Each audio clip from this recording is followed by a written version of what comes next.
For a long time, Eldar players have had to suffer with old and outdated kits, especially among their core units. But finally, we have some new Eldar Guardians, Dark Reapers, and Rangers. I was fortunate enough to be sent a couple of these sets by Games Workshop, and naturally, I thought I'd do a little kit bashing. After being inspired by Kabuski's Digibashes on Instagram, I thought that I'd combine these new kits with some Lumineth Realm Lords in order to give them a unique style and design. In this video, I'll be building not one, not two, but three different conversions using these kits. Each one will be fairly straightforward though, so I'll only be giving this guide 3 dead animal bits out of 5. To start off, I began by removing the components required to build one of the Lumineth Sentinels, taking just the parts that make up the legs and the torso. Once removed, they were cleaned up of any mold lines and leftover sprue tabs.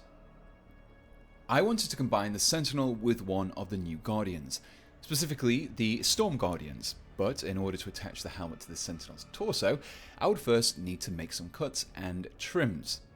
I began by clipping away the neck that was already present on the Sentinel's torso. There is a collar here that I wanted to retain, so I used this as a guide and cut around it. After clipping away as much as I could, I removed the rest with my knife. Once removed, I could better compare the Eldar head, but I still had further adjustments to make. I narrowed down the ball joint of the Guardian's neck with my knife, trimming away the plastic in small amounts, making frequent comparisons between the trims. I also needed to trim back the space in the torso just a little bit as well. Once I was happy with how the neck was fitting, I glued the torso together and then attached the head. From here, I could also attach the legs and a pair of Storm Guardian arms. These didn't need any adjustments themselves and were fixed directly to the Sentinel's torso. This completed the bulk of the conversion, but there were still a few extra small details to add. The first of these were an Eldar ammo pouch. I first clipped away the small nub where the Sentinel's quiver would normally sit before gluing the Eldar equipment over the top. Finally, I then attached the Sentinel's shoulder pad over the right shoulder, completing the miniature. The result was a model that was still recognizable as a Guardian, but had a slightly more ornate aspect to it. Another benefit is that if you assembled your kit as regular Guardians, you would have these arms and heads spare that you could put to good use building an extra unit.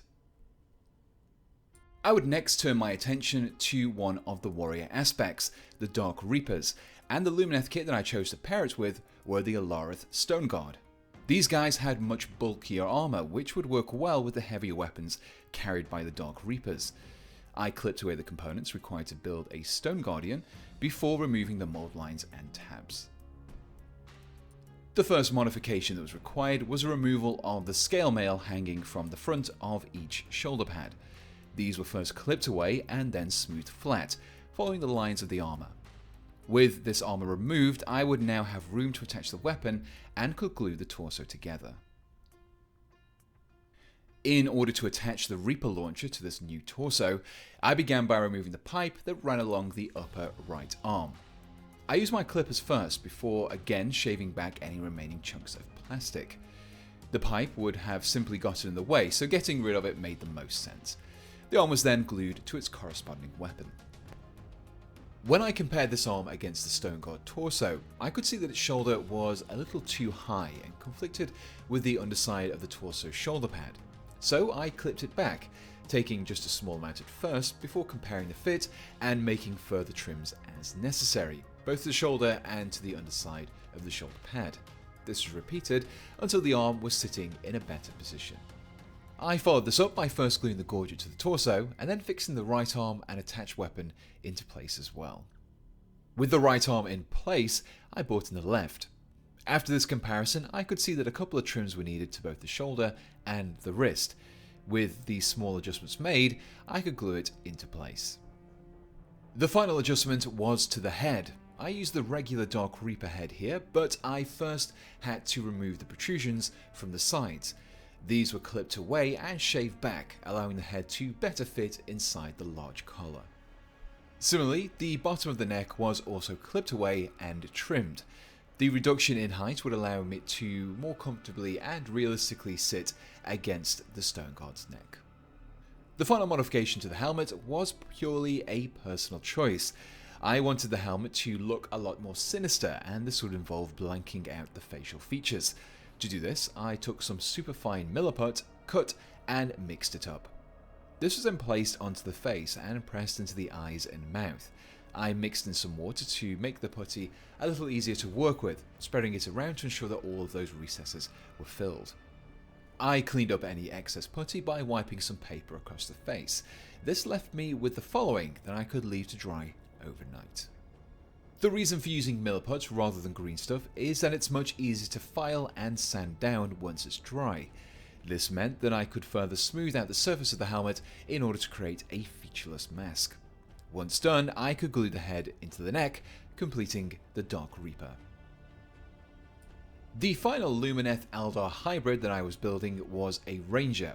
For this, I once again used another sentinel. Like before, I clipped and cleaned up the torso and the legs, trimmed away the neck to make a larger neck hole before finally gluing everything together. With this done, I could grab myself a pair of rifle-carrying Ranger arms. Comparing the right arm against the sentinel torso revealed that the trim around the outside of the breastplate protruded too far for the arm to sit flush, so this had to be cut back. I used my knife to make a series of cuts to the torso, just in front of the shoulder. I made frequent comparisons between the rifle-carrying arm and the torso, making small adjustments between each one until I was happy with how the two were lining up. But before I could attach the rifle arm, I had to remove the pipe leading from the grip. Once clipped away, the bottom of the grip was then smoothed flat. With these modifications made, I could finally glue both the right and left arms to the torso. Now that the arms were in place, the next problem to resolve was the gap behind the right shoulder. Despite my best efforts to make sure everything lined up properly, I hadn't quite created a perfect fit. To fill this gap in, I could have used some green stuff, but instead, I opted to create something that is often referred to as sprue glue. This essentially involves melting plastic with plastic glue and forming this gloopy mixture to fill in any gaps. I took a few plastic shavings and pressed these into the gap before adding plastic glue.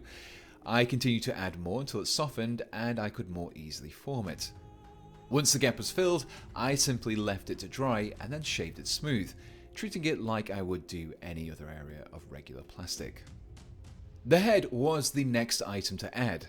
Like with the Guardian's head earlier, I had to drastically clip and shave down the neck in order to make it fit against the Sentinel's torso. Once the two were fitting together, I glued them into place. To complete the conversion, all that I needed to do then was to attach the rifle holster to the Ranger's back. This was achieved without any further modification and also helped to cover up the shoulder should you not wish to fill up the gap.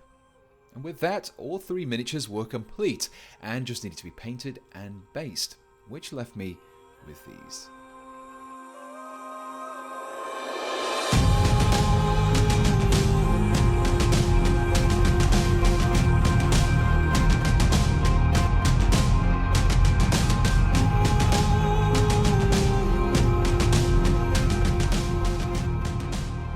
And so that brings me to the end of this video, and I hope you enjoyed this look into a slightly different take on the Eldar. Many armies outside the Imperium have very little in the way of differentiation between their various sub-factions, beyond their basic colour palette. So this should give you an idea of how you can bring a little more individuality to your forces. I'd love to hear what you thought about this guide, and if you have any other ideas for other Xenos conversions that you'd like me to tackle in future videos, then let me know in the comments below.